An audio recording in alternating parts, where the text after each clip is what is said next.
Hey, j'espère que vous allez bien. Aujourd'hui je retourne dans une nouvelle vidéo. Aujourd'hui du coup je vous retrouve pour la fameuse vidéo sur ma rotation make-up du mois de mars-avril. Par rapport à la rotation du mois dernier, il y a quelques produits que j'ai gardés en rotation, je pourrais pas vous dire spécifiquement lesquels. Celle des anti-cernes il me semble, la base aussi, mais dans tous les cas j'ai gardé quelques produits. Dans les produits de la rotation du mois dernier que j'ai pu terminer, il me semble que je vous en ai parlé dans le produit terminé de toute manière, donc si jamais ça vous intéresse je vous mets mes produits terminés de février juste ici, et je crois qu'au mois de janvier j'ai rien terminé de la rotation, donc c'est parfait. Je vous avais déjà expliqué dans la première rotation make-up, je change de make-up tous les 2 mois entièrement normalement, mais là je me suis rendu compte qu'il y avait des produits que je voulais absolument terminer qui étaient déjà dans la rotation, donc je les ai laissés. Mais quoi qu'il en soit, j'ai ajouté pas mal de produits, pas pour but de spécialement tous les finir évidemment, c'est juste que j'ai envie de tourner un petit peu dans mon make-up et aussi de me faire plaisir. Si j'ai envie d'utiliser un produit qui n'est pas dans la rotation, je le fais quand même, mais voilà, j'essaie quand même de privilégier ce qui est dans la rotation, mais je me prive pas entre guillemets.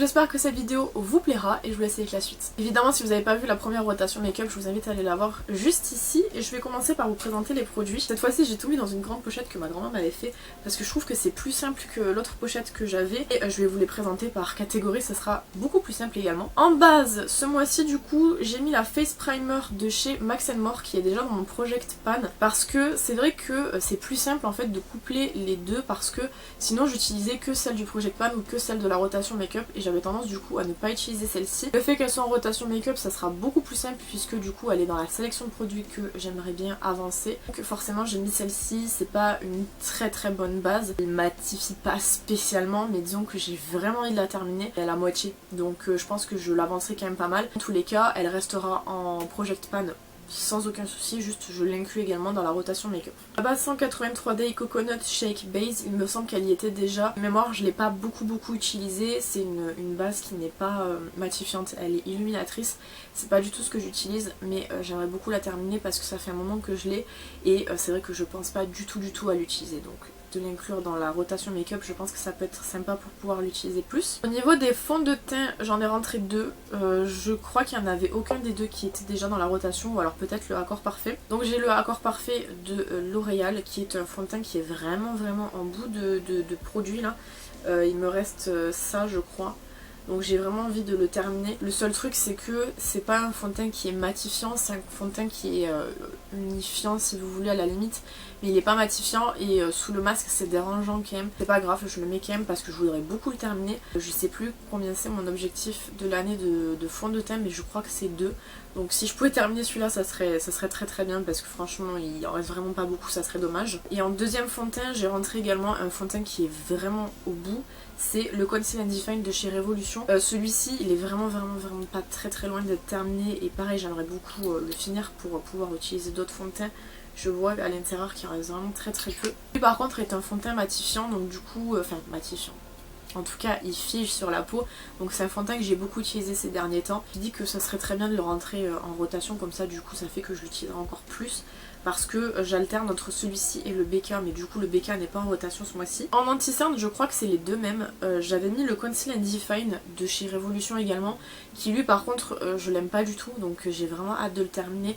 Pareil il en reste pas beaucoup, donc j'aimerais bien le finir. Là je vois il reste peut-être 2 utilisations je pense, donc voilà je le rentre en rotation make-up pour l'utiliser plus. Et j'avais mis également le Ultra Creamy Shake Tape de chez Tarte comme ceci, qui est un petit format que j'ai très peu utilisé parce que j'aime pas du tout la formule. C'est une formule qui est vraiment pas figé en fait, et du coup il va dans les ridules, il est vraiment pas beau à porter, donc voilà, celui-ci pareil j'aimerais beaucoup le finir, donc je l'ai mis en rotation make-up pour que ce soit un peu plus simple. Ensuite au niveau bronzer, j'ai mis le Amazonian Clay de Tarte qui n'y était pas en rotation. J'ai envie d'utiliser celui-ci pendant 2 mois pour voir ce que ça va donner. C'est un bronzer un petit peu irisé qui est très joli, que j'aimerais beaucoup pan parce qu'il est vraiment petit, et je trouve que c'était le plus simple à pan. Et comme je dois pan un bronzer cette année, donc peut-être celui-ci. J'arrive pas trop bien à voir si on est loin du pan ou pas, mais je vois qu'il y a la partie métallique qui commence à se former là. Donc c'est qu'on doit vraiment pas être loin. Et en plus c'est un format voyage, donc il est très bien pour partir en week-end ou quoi. Donc je le prendrai je pense ce week-end avec moi. Et voilà, j'ai envie de mettre ce bronzer-ci dans le projet. Ça fait partie des bronzers, donc j'ai pris de chez BYS le trio pour le visage. Donc vous avez un bronzer, un blush, un highlighter. Le bronzer est trop foncé mais j'ai quand même envie de le mettre pour essayer de le terminer ou au moins le pan.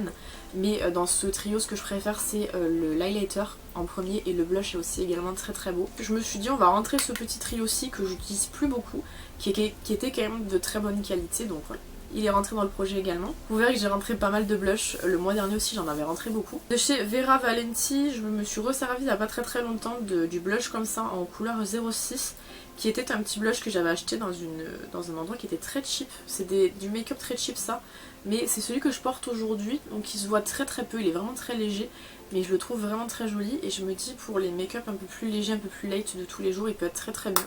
Donc j'ai voulu le rentrer en projet. Encore un blush de chez Cathy Doll, de leur collab avec Hello Kitty, que j'avais reçu de la part de YesStyle, c'est le 03. Et celui-ci, je l'ai rentré parce qu'il est quand même relativement foncé. Vous savez que j'aime avoir du choix en blush, donc du coup...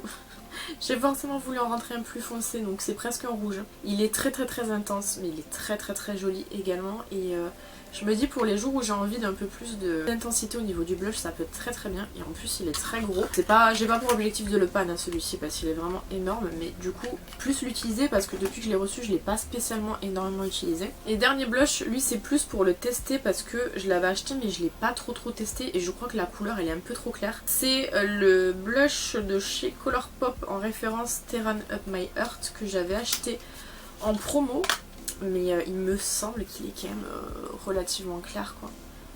Donc je vais le tester là pendant 2 mois pour voir si vraiment il est trop clair. Je sais pas si je le garderai parce que c'est un peu chiant quoi. Il est beau mais il me semblait que j'avais pris la référence au-dessus qui était plus foncé mais apparemment non. Donc je suis un peu déçue. Donc lui c'est vraiment pour le tester que je le mets dans le projet du coup. Au niveau du teint, on va terminer avec l'highlighter puisque je rentre pas de spray et je rentre pas de produit à sourcils non plus. J'ai mis le Huda Moji comme ceci, donc moi c'est la référence 03. C'est un highlighter que je trouve trop beau. Il est pailleté et ça fait vraiment un moment que je l'ai pas utilisé. Et je me suis dit que ça serait bien de le rentrer parce que j'ai presque un pan. Et du coup ça me ferait mon pan highlighter de l'année si jamais j'arrive à le pan. C'est vraiment un highlighter qui est magnifique et qui coûte pas très très cher, c'est les dupes des Huda Beauty du coup. C'est vraiment très très bien donc voilà, je le rentre en projet. On passe aux yeux du coup comme je vous ai dit, j'ai pas de produit à sourcils à vous présenter. Donc on passe directement à la base et j'ai mis la Eyeshadow Primer de chez Max & More. Je sais pas si je l'avais pas déjà mise celle-ci mais j'ai trop envie de la terminer. Elle ne correspond pas à ce que j'aime en termes de base, elle est juste aqueuse, elle est pas colorée. Donc voilà, c'est pour ça que je veux la mettre pour pouvoir la terminer au plus vite. Mais c'est vrai que c'est vraiment un grand contenant, 10 ml. Et j'ai l'impression qu'il n'est pas du tout baissé. Donc bon, écoutez, je mets cette base-ci en projet. Ce mois-ci, je n'ai pas rentré de palette pour la simple et bonne raison que j'ai une quantité astronomique de palettes à vous tester en vidéo. Donc je vais vraiment privilégier tout ce qui va être palette à tester en vidéo pour les 2 mois qui arrivent, donc mars et avril, pour pouvoir vider un petit peu le stock de vidéos que j'ai à vous faire parce que sinon ça va pas être possible. Ce mois-ci pas de palette, juste des fards mono, dont le fard Kiko en teinte 10 qui est déjà pan, donc celui-ci c'est juste pour l'utiliser, l'avoir en projet et l'utiliser parce que bon souvent j'utilise les fards nude qu'il y a dans les palettes. Mais celui-ci voilà, si je pouvais agrandir le pan ça serait bien. C'est des bons fards, les fards Kiko, celui-ci il est bien pour unifier la paupière mobile mais bon. Voilà, je l'ai rentré en projet juste pour dire de le rentrer en projet. J'ai aussi un stack de chez Viti Cosmetics de la gamme Stay It qui était leur collab avec BTS. On m'avait envoyé du coup ce double fard, donc là vous avez un fard doré crème et en dessous vous avez un fard bronze. Et ça c'est super méga joli mais je pense jamais à l'utiliser parce que c'est un stack et qu'il est dans mes fards paupières mono et c'est pas ce que j'utilise le plus, le doré il est trop beau. Donc voilà, je l'ai rentré en projet pour l'avoir avec moi et pour pouvoir plus l'utiliser. Je pense que je vais attaquer le doré, il est trop joli. Et qui plus est les fards crème c'est pas ce que j'utilise le plus donc bon, je l'ai rentré en projet quand même. Et ça c'est pour le tester, c'est de chez Belle, le hypoallergénique en référence 2 je crois, il me semble. C'est un petit fard à paupières comme ça que j'avais trouvé chez Nose. Et je l'ai testé une fois, je me rappelle plus ce que j'en pense. Donc c'est pour savoir juste si je vais le garder ou pas. Je vais le mettre comme ça pour pouvoir le tester sur 2 mois. On verra après en fonction du test si je le garde ou pas. Si que je fais le projet c'est parce que j'ai beaucoup de make-up que j'ai testé une fois et je me rappelle plus savoir si je garde ou pas parce que j'ai tellement de trucs que je peux pas tout garder. Voilà, au moins ça me permettra de déterminer si je veux le garder ou pas dans ma collection ou dans mes produits pour utiliser. Au niveau des mascaras, j'ai 2 mascaras. Donc j'ai déjà le Lash Tastic de chez W7 que j'ai eu en calendrier de l'Avent que j'aime pas du tout. Mais j'ai acheté le Volume Booster de chez Essence que j'aime vraiment bien donc je me dis que je peux le combiner avec le Essence pour que je puisse le terminer. terminer parce que c'est un petit format. La brosse est comme ceci.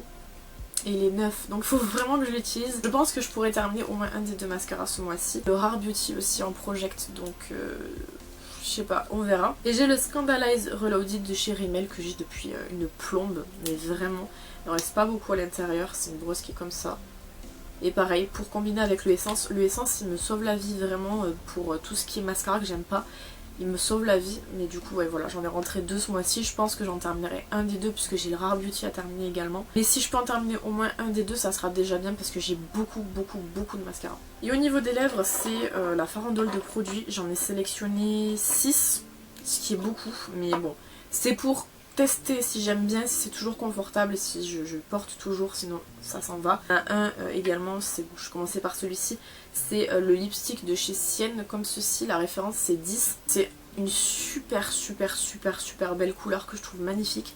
Le problème c'est que je me rappelle l'avoir testé une fois et n'avoir pas aimé en fait la texture. Je vais le retester sur plusieurs jours là pour vraiment voir si j'aime bien ou pas. C'est un fini lustré un petit peu, donc c'est pas ce que je préfère. Mais je veux absolument le retester pour être sûre parce que la couleur elle me plaît trop, mais c'est surtout le fini que j'aime pas trop. Avoir voilà, tester sur plusieurs jours et pas juste sur un coup pour voir ce que ça donne. Gloss, j'ai mis le gloss de chez Colistar en référence 38 que j'avais eu chez Nose, qui est comme ceci. Depuis que je l'ai acheté, je l'ai pas testé. Aujourd'hui je porte le deuxième que j'avais acheté chez Nose, qui était en train de criser d'ailleurs. Manière de le tester pour voir ce que ça donne. Je suis en train de tester du coup l'autre comme je vous ai dit et je vois qu'il est en train de faire n'importe quoi. Il va falloir que je regarde après la vidéo. Qu'il en soit, celui-ci il est très beau, donc faut que je le teste, donc on va avoir 2 mois pour le tester. Et ensuite j'ai mis 4 petits NYX que j'ai vu dans le calendrier de l'Avent il y a 2 ans je crois. Le Butter Gloss en teinte Angel Food Cake qui est un petit gloss comme ça. Je me dis que ça peut être sympa de ressortir ces petits produits parce qu'ils sont super simples à emporter, ils sont très petits. Et puis la couleur elle est plutôt jolie et c'est des gloss que j'aime bien. J'ai pris dans les rouges à lèvres mat la teinte Natural qui est pareil. Un tout petit rouge à lèvres comme ça naturel. Celui-ci je pense que c'est celui que je vais le plus porter de tous parce que c'est le plus nude et je le trouve très joli, mais pareil j'ai pas souvenir d'avoir testé ceux-là, donc du coup au moins ça me ferait un petit test. Dans les soft matte lip cream, c'est la teinte Paris qui est un fuchsia qui est très beau. Pareil, je pense que je vais le terminer celui-là par contre parce que je l'avais déjà utilisé et qu'il n'y en a pas beaucoup dans ces petits formats-ci. Et dans les liquides Suède, c'est la teinte Starstruck qui est pareil un framboise un petit peu plus foncé là pour le coup. Qui est très jolie, mais ça c'est des vraiment mini formats, les formats tubes, donc il n'y a pas beaucoup de produits à l'intérieur, donc pareil je pense que j'en terminerai un des deux, peut-être le Paris il me semble. Voilà du coup pour la grosse sélection du mois de mars-avril. Il y a déjà le 17 mars donc j'ai pas fait ça en début de mois, mais je vais essayer de me concentrer sur ces produits là et je vous ferai du coup un retour dans les produits terminés pour savoir s'il y a des produits que je termine, évidemment je vous en parlerai, mais j'ai pas non plus de gros objectifs, c'est juste pour me permettre de retester des produits que j'ai déjà testés et me refaire un avis ou tout simplement utiliser plus certains produits, donc voilà c'est comme ça que je fonctionne. Voilà, donc j'espère que cette vidéo vous aura plu, n'hésitez pas à me dire ce que vous en avez pensé dans les commentaires, n'hésitez pas à vous abonner si c'est pas encore fait. Quant à moi je vous retrouve bientôt dans une prochaine vidéo, en attendant prenez soin de vous.